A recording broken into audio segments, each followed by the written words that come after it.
आसमान पे रेनबो कैसे बनता है? आसमान पे रेनबो कैसे बनती है?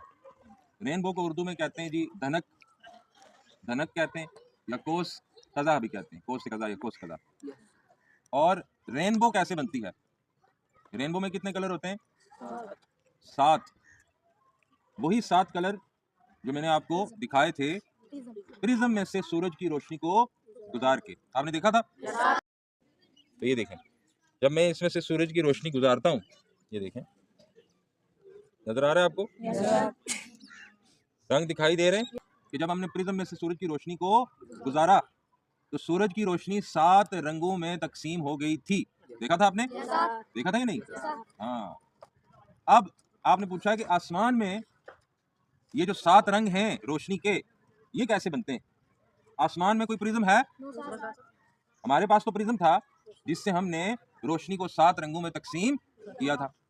आसमान में कोई प्रिज्म है? है कोई प्रिज्म? तो फिर आसमान में सूरज की रोशनी 7 रंगों में कैसे तकसीम होती? ये सवाल है। यही सवाल है ना आपका कि आसमान में तो कोई प्रिज्म नहीं है, आसमान में कैसे सूरज की रोशनी से 7 रंग बरामद होते हैं? यही सवाल है। आपने देखा है? आपने कभी गौर किया? आप मुझे बताएंगे कि जो रेनबो होती है वो कब बनती है, किस मौसम में बनती है?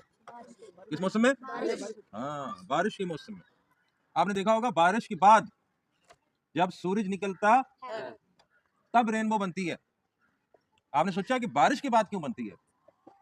खुश्क मौसम में क्यों नहीं बनती रेनबो? बारिश के बाद क्यों बनती है?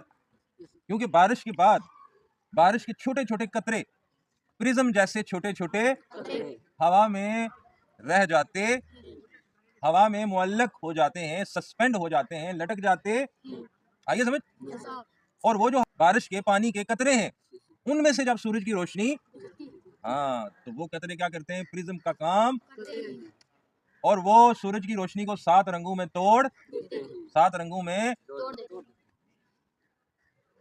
समझ आइए? हमारे पास प्रिज्म होता है जिससे रोशनी गुजारते हैं, तो रोशनी 7 रंगों में मुनकसिम हो जाती है, तकसीम हो जाती है। और आसमान में प्रिज्म का काम कौन करता है जी? बारिश के कतरे, बारिश के जो छोटे छोटे कतरे हैं वो प्रिज्म का काम करते हैं। उनमें से जब लाइट गुजरती तब वो लाइट 7 रंगों में तकसीम और क्या बनती है? फिर एक रेन